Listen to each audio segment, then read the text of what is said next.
योगी कथा अमृत प्रकरण 9। परमानंद मग्न भक्त और उनकी ईश्वर के साथ प्रेम लीला। छोटे महाशय बैठो, मैं अपनी जगन्माता के साथ वार्तालाप कर रहा हूँ। मैंने अत्यंत श्रद्धा के साथ कमरे में चुपचाप प्रवेश किया। मास्टर महाशय के देवता सदृश रूप ने मुझे चकाचौंध कर दिया। श्वेत रेशम समान दाढ़ी और विशाल तेजस्वी नेत्रों से युक्त वे पवित्रता का साक्षात अवतार लग रहे थे। ऊपर की ओर उठा हुआ उनका चेहरा और जुड़े हुए हाथ देखकर मैं समझ गया कि उनके पास मेरे उस प्रथम आगमन ने उनकी अर्चना में बाधा डाली है। उस समय तक मुझे जितने धक्के लगे थे, उन सबसे बढ़कर तीव्र धक्का उनके स्वागतपूर्ण सरल शब्दों से लगा। माँ की मृत्यु के कारण हुए विरह दुख को ही मैं दुख की पराकाष्ठा मानता आ रहा था। अब अपनी जगन्माता से विरह की भावना मेरी आत्मा को अवर्णनीय यातना देने लगी। विलाप करते हुए मैं जमीन पर गिर पड़ा। छोटे महाशय, शांत हो जाओ। संतवर को सहानुभूतिपूर्ण दुख हो रहा था। किसी अगाध समुद्र में असहाय छोड़ दिए गए मनुष्य की तरह अपने बचाव का एकमात्र उपाय जानकर मैंने उनके चरणों को कसकर पकड़ लिया। महात्मन, आप मध्यस्थता करें। जगन्माता से पूछिए कि क्या मुझ पर उनकी कृपा दृष्टि होगी।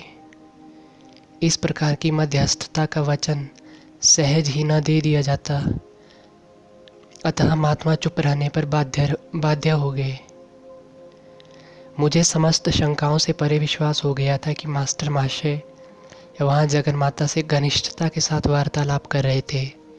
यह सोचकर मैं अत्यंत अपमानित अनुभव कर रहा था कि मेरी आंखें जगन्माता को देख नहीं सकती थीं, जिन्हें अभी इस समय भी उस संत की निर्मल दृष्टि निहार रही थी। निर्लज्जापूर्वक उनके पांव पकड़े हुए और उनके सौम्य विरोध को अनसुना करते हुए मैं बार बार उनकी मध्यस्थता की कृपा की याचना उनसे करता रहा। मैं परम प्रिय माँ तक तुम्हारी प्रार्थना पहुँचा दूंगा, मास्टर महाशय ने आखिर हार मानकर सहानुभूतिपूर्वक धीरे से मुस्कुराते हुए कहा। क्या शक्ति थी उन शब्दों में कि मेरा मन विरह व्याकुलता से तुरंत मुक्त हो गया। महाशय, अपना वचन याद रखिए। माँ का संदेश पाने के लिए मैं पुनः शीघ्र ही आपकी सेवा में उपस्थित हो जाऊंगा। एक क्षण पूर्व ही दुख और सिसकियों से मेरा जो कंठ स्वर अवरुद्ध हुआ जाता था, अब आशा की आनंद ध्वनि से मुखरित हो रहा था। लंबे जीने से नीचे उतरते उतरते अतीत की स्मृतियों से मेरा मन भर आया। 50 एमहर्स्ट स्ट्रीट के इसी घर में, जो अब मास्टर महाशय का आवास था, किसी समय मेरा परिवार रहा करता था। यहीं मेरी माँ की मृत्यु हुई थी। स्वर्गवासी माता के लिए यहीं पर मेरा मानवीय हृदय पीड़ित हुआ था और यहीं पर आज जगन्माता के विरह में मेरी आत्मा विद्ध हो उठी थी। मेरे शोक विहीन मन की वेदनाओं और अंततः मेरी निरामयता की मौन साक्षी बनी यही वे पुनीत दीवारें थी। घर जाते हुए मेरे पांव उत्सुकतावश जल्दी जल्दी उठ रहे थे। अपनी छोटी सी अटारी में मैं 10 बजे तक एकांत में ध्यान करता रहा। उष्ण रात्रि का अंधकार अचानक एक अद्भुत दृश्य के साथ प्रकाशमान हो उठा। दिव्य आभायुक्त जगजननी मेरे सामने खड़ी थी। मधुर स्मित करता उनका मुखारविंद परम सौंदर्य का मूर्त रूप था। सदा ही मैंने तुम्हें प्रेम किया है, सदैव मैं तुमसे प्रेम करती रहूँगी। उनका दिव्य स्वर अभी वातावरण में गूंज ही रहा था कि वे अदृश्य हो गई। दूसरे दिन प्रातःकाल सूर्य ने क्षितिज पर अभी झांकना आरंभ ही किया था कि मैं मास्टर महाशय के घर पहुंचा। हृदय विदारक स्मृतियों से जुड़े उस घर की सीढ़ियां चढ़कर मैं 4थी मंजिल पर उनके कमरे के सामने जा पहुंचा। बंद दरवाजे की मूठ पर एक कपड़ा लिपटा हुआ था, जो शायद इस बात का संकेत था कि वे एकांत चाहते थे। मैं दरवाजे के सामने दुविधा में खड़ा था कि इतने में मास्टर महाशय ने स्वयं ही दरवाज़ा खोल दिया। मैंने उनके पूज्य चरण कमलों में प्रणाम किया। दिव्य उल्लास को छिपाते हुए मैंने विनोद भाव में अपना मुख गंभीर बना लिया। महाशय, आपके संदेश के लिए मैं आ गया हूँ। मैं मानता हूँ कि अति भोर में ही आया हूँ। क्या प्रिय जगजननी ने मेरे विषय में कुछ कहा? नटखट छोटे महाशय, इसके अतिरिक्त उन्होंने कुछ भी नहीं कहा। स्पष्ट था कि मेरी गंभीरता का नाटकीय प्रभाव उन पर नहीं पड़ा। इतनी गूढ़ता, इतना छल क्यों? क्या संत कभी सीधी बात नहीं करते? मैं शायद थोड़ा चिढ़ गया था। क्या मेरी परीक्षा लेना अनिवार्य है? उनकी शांत आंखें समझदारी और विवेक से भरपूर थी। कल रात को 10 बजे स्वयं दिव्य रूपा जगन्माता ने तुम्हें जो आश्वासन दिया, उसके बाद भी अब मेरे लिए कहने को कुछ बचा है? मेरी आत्मा की खिड़कियों को खोलने की कुंजी मास्टर महाशय के पास थी। मैंने पुनः उनके चरणों में साष्टांग प्रणिपात किया, परंतु इस बार मेरी आंखों से जो अश्रु बह रहे थे वे अतीव हर्ष के थे, दुख के नहीं। क्या तुम सोचते हो कि तुम्हारी भक्ति ने माता की अनंत करुणा को नहीं छुआ है? ईश्वर का मातृभाव, जिसे तुमने मानवीय और दैवी रूपों में पूजा है, तुम्हारी आर्त पुकार को उत्तर दिए बिना कदापि नहीं रह सकता। ये सीधे साधे संत कौन थे जिनकी परम सत्ता से किया गया छोटे से छोटा अनुरोध भी मधुर स्वीकृति पा जाता था। इस संसार के जीवन में उनकी भूमिका अत्यंत साधारण थी, जो मेरी दृष्टि में विनम्रता के सर्वश्रेष्ठ व्यक्ति के रूप में अनुरूप थी। एमहर्स्ट स्ट्रीट के इस घर में मास्टर महाशय लड़कों के लिए एक छोटा सा हाई स्कूल चलाते थे। उनके मुंह से कभी डांट फटकार का कोई शब्द नहीं निकलता था। उनका अनुशासन किसी नियम या छड़ी की वजह से नहीं था। इन सादगी युक्त कक्षाओं में सच्चा उच्चतर गणित सिखाया जाता था और सिखाया जाता था प्रेम का रसायन शास्त्र, जिसका पाठ्य पुस्तकों में कभी कोई उल्लेख भी नहीं मिल सकता।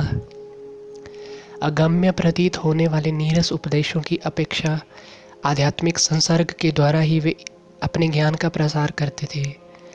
जगजननी के विशुद्ध प्रेम में वे इतने चूर रहते थे कि मान अपमान की बाह्य औपचारिकताओं की ओर उनका कोई ध्यान नहीं रहता था। मैं तुम्हारा गुरु नहीं हूँ, तुम्हारे गुरु थोड़े समय बाद आएंगे, उन्होंने मुझसे कहा। उनके मार्गदर्शन में प्रेम और भक्ति के रूप में तुम्हें मिली ईश्वर की अनुभूतियाँ उनके अगाध ज्ञान की अनुभूतियों में रूपांतरित हो जाएंगी। प्रतिदिन दोपहर ढलते ढलते मैं एमहर्स्ट स्ट्रीट में उनके घर पहुंच जाता। मुझे मास्टर महाशय के उस दिव्य चषक की चाह रहती थी, जो इतना लबालब भरा हुआ था कि उसकी बूंदें प्रतिदिन मेरे ऊपर छलकती थी। पहले कभी भी इतने भक्तिभाव से मैं नतमस्तक नहीं हुआ था। अब तो मास्टर महाशय के चरण स्पर्श से पुनीत हुई भूमि पर केवल चलने का अवसर मिलने को भी मैं अपना सौभाग्य मानने लगा था। महाशय, कृपया इस चंपक माला को धारण कीजिए, मैंने यह खास आपके लिए बनाई है। एक दिन शाम को मैं अपनी पुष्पमाला हाथ में लिए उनके घर पहुंच गया, परंतु बार बार इस सम्मान को अस्वीकार करते हुए वे संकोच से पीछे हट गए। मेरे दुख का अनुभव करते हुए अंततः उन्होंने मुस्कुराते हुए उसे स्वीकार कर लिया। चूँकि हम दोनों ही माँ के भक्त हैं, इसीलिए इस शरीर में वास करने वाली माँ के प्रति अपनी श्रद्धा के रूप में तुम वह माला इस देह मंदिर को पहना सकते हो। उनके विशाल स्वभाव में कहीं तनिक भी जगह नहीं थी कि अहंकार अपना पग जमा सके। कल हम मेरे गुरु के वास से सदा के लिए धन्य हुए दक्षिणेश्वर के काली मंदिर चलेंगे। मास्टर महाशय ईसा सदृश गुरु श्री रामकृष्ण परमहंस के शिष्य थे। अगले दिन सुबह दक्षिणेश्वर तक की 4 मील की यात्रा हमने नाव से तय की। काली के 9 गुंबदों वाले मंदिर में हमने प्रवेश किया, जहाँ माँ काली और शिव की मूर्ति अति कौशल से निर्मित चांदी के चमकदार सहस्त्रदल कमल पर विराजमान है। मास्टर महाशय आनंद से प्रफुल्लित हो उठे। वे अपनी प्रियतम माँ के साथ अथक प्रेम लीला में मगन थे। जैसे जैसे वे माँ का नाम जपते जा रहे थे, मेरा आनंदित मन मानो उस सहस्त्रदल कमल की तरह ही सहस्र धाराओं में फूट पड़ रहा था। कुछ देर बाद हम दोनों उस पुण्य भूमि में टहलते टहलते झाऊ के झुरमुट में जाकर रुक गए। इस पेड़ की विशेषता स्वरूप इससे झरने वाला मधुर रस मानो मास्टर महाशय से झरते अमृत का प्रतीक था। उनका नाम जप चलता ही जा रहा था। झाऊ के गुलाबी परदार पुष्पों के बीच में घास पर सख्त निश्चल शरीर से बैठा रहा। उतने समय के लिए मैं शरीर को भूलकर दिव्य लोकों की यात्रा करता रहा। इस संत के साथ की हुई दक्षिणेश्वर की अनेक तीर्थ यात्राओं में यह प्रथम थी। मास्टर महाशय से ही मैंने ईश्वर के मातृत्व पक्ष या ईश्वरीय करुणा के माधुर्य को जाना। उस शिशु सरल संत को ईश्वर के पितृत्व पक्ष या ईश्वरीय न्याय में कोई रुचि नहीं थी। कठोर सटीक गणितीय निर्णय की कल्पना ही उनके कोमल स्वभाव के विपरीत थी। ये तो पृथ्वी पर स्वर्ग के साक्षात देवताओं के प्रतिरूप है। एक दिन उन्हें प्रार्थना करते देख मेरे मन में उनके प्रति प्रेम से भरकर विचार उठा। किसी प्रकार की निंदा, आलोचना या गुण दोष का विचार कभी उनके मन में नहीं उठा। वे तो इस जगत के आद्य पवित्रता से चिर परिचित अपनी दृष्टि से ही निहारते थे। उनकी काया, वाणी, मन, कर्म सब कुछ उनकी आत्मा की सरलता के साथ सहज सुसामंजस्य रखते थे। मेरे गुरुदेव ने मुझे यही बताया था। अपने हर उपदेश को किसी प्रकार के आग्रह या अधिकार वाणी के बिना इसी श्रद्धापूरित वाक्य के साथ वे समाप्त करते थे। श्री रामकृष्ण के साथ मास्टर महाशय की एकात्मता इतनी गहरी हो गई थी कि अपने किसी भी विचार को अब वे अपना विचार नहीं मानते थे। एक दिन संध्या समय मास्टर महाशय और मैं एक दूसरे का हाथ थामे उनके स्कूल के पास वाले रास्ते पर चल रहे थे। मेरा आनंद फीका हो गया जब एक परिचित घमंडी व्यक्ति वहां आ पहुंचा। उसने अपने लंबे प्रवचन से हमें तंग कर दिया। मैं देख रहा हूं कि तुम इस आदमी से प्रसन्न नहीं हो। मास्टर महाशय की मेरे कान में यह फुसफुसाहट अपनी ही बातों में मगन उस घमंडी को सुनाई नहीं दी। मैंने इस बारे में जगन्माता को बता दिया है। उन्हें भी हमारी दुखद परिस्थिति का ज्ञान है।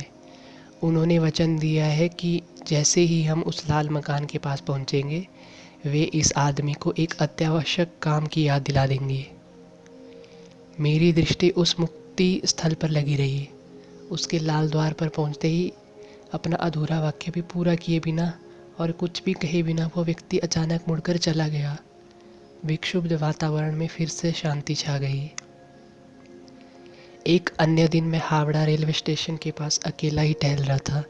एक पल के लिए मैं एक छोटे से मंदिर के पास खड़ा हो गया और वहाँ ढोलक करताल के शोर में जोर जोर से कीर्तन करते लोगों को मन ही मन कोसने लगा। केवल मुँह से तोते की तरह प्रभु का पवित्र नाम लेते रहने वाले इन लोगों के कीर्तन में भक्ति का कितना भाव है, मैं मन ही मन सोच रहा था।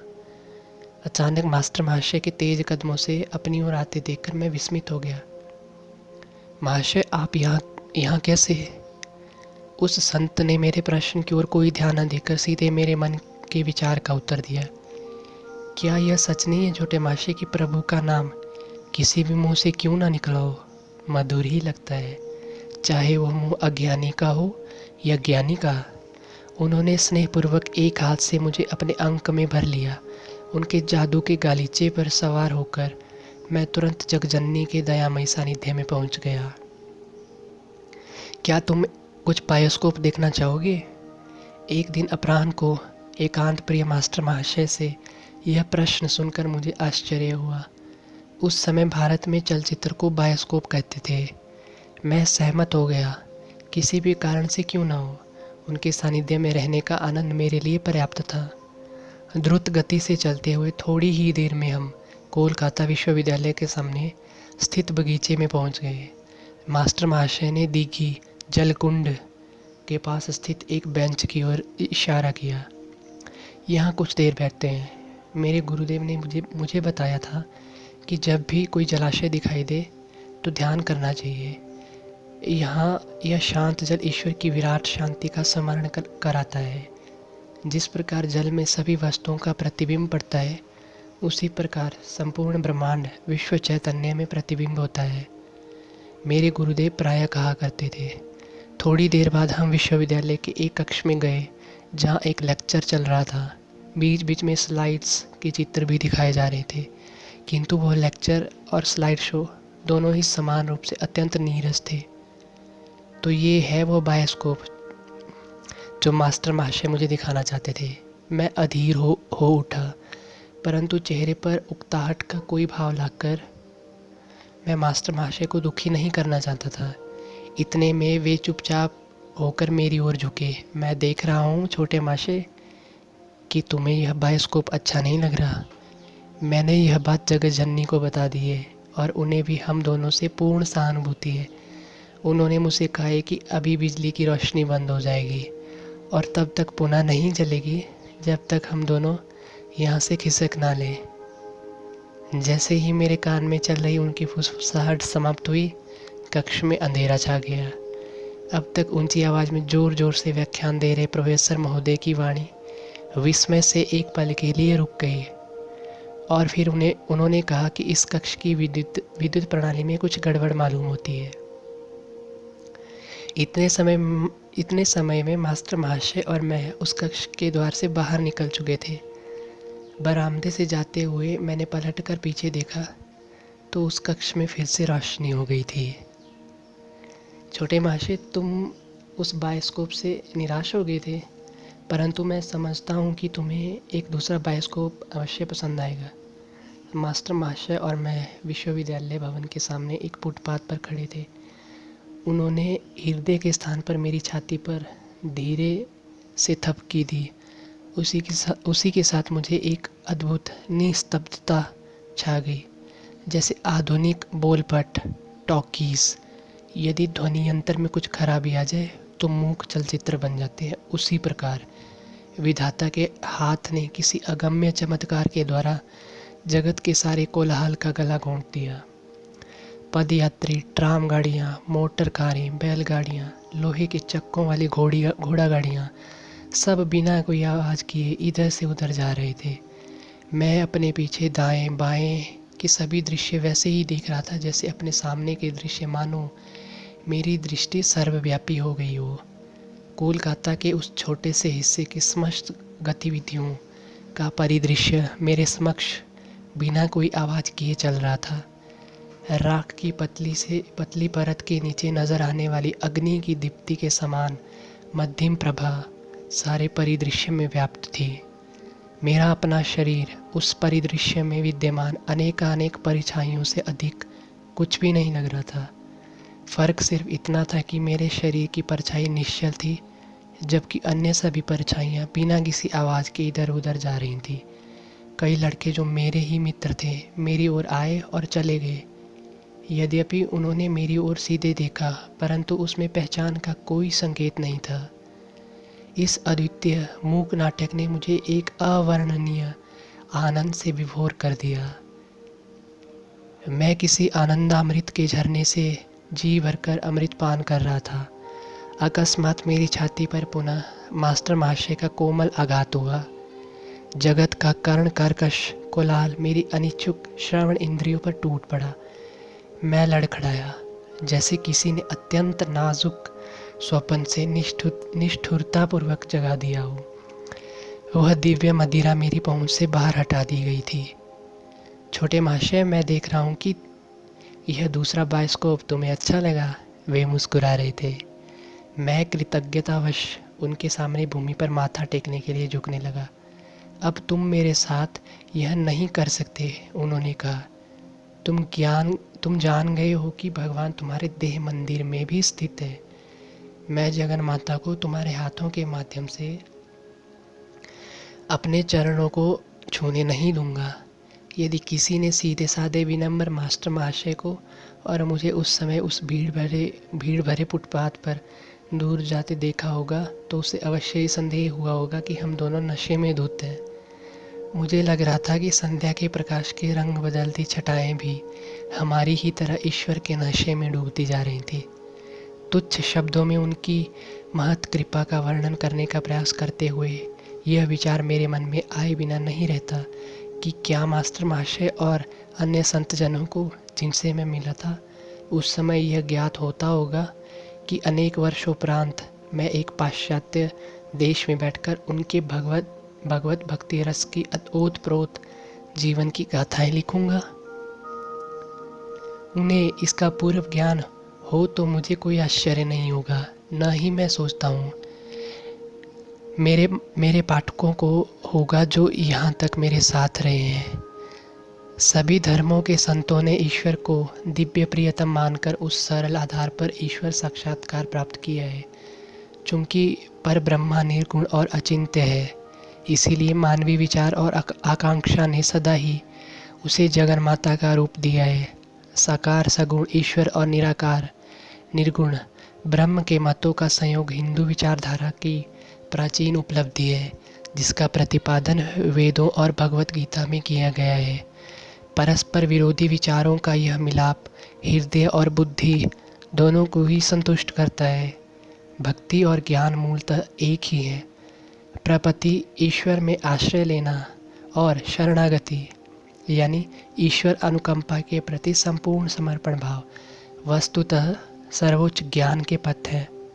मास्टर महाशय एवं अन्य सभी संतों की विनम्रता इस बोध से उपजती है कि वे पूर्णतः उस ईश्वर पर निर्भर है जो एकमात्र जीविताधार और एकमात्र विधाता है।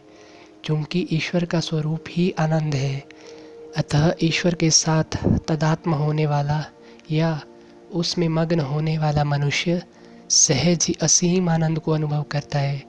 आनंद उन सब चीज़ों में सर्वप्रथम और सर्वोपरि है जिनके लिए आत्मा और इच्छा शक्ति तड़पती है। सभी युगों के संतों ने शिशु सुलभ भाव से जगन माता को प्राप्त किया और उन सभी ने कहा कि उन्होंने सदा ही जगन माता को उनके साथ खेलते पाया। मास्टर महाशय के जीवन में महत्वपूर्ण और महत्वहीन अवसरों पर भी इस दिव्य खेल की अभिव्यक्तियाँ स्पष्ट हुई। ईश्वर की दृष्टि में कुछ भी छोटा या बड़ा नहीं होता। यदि छोटे से परमाणु को बनाने में ईश्वर ने अपनी अतिशय सूक्ष्मदर्शिता के औचित्य को न लगाया होता तो क्या आकाश अभिजीत और स्वाति नक्षत्रों जैसी गौरवशील रचनाओं को धारण कर पाता। महत्वपूर्ण और महत्वहीन का भेद प्रभु के लिए निश्चय ही अज्ञात है कि कहीं एक सुई के अभाव में पूरा ब्रह्मांड ही ढह जाए। With this, chapter 9 completed.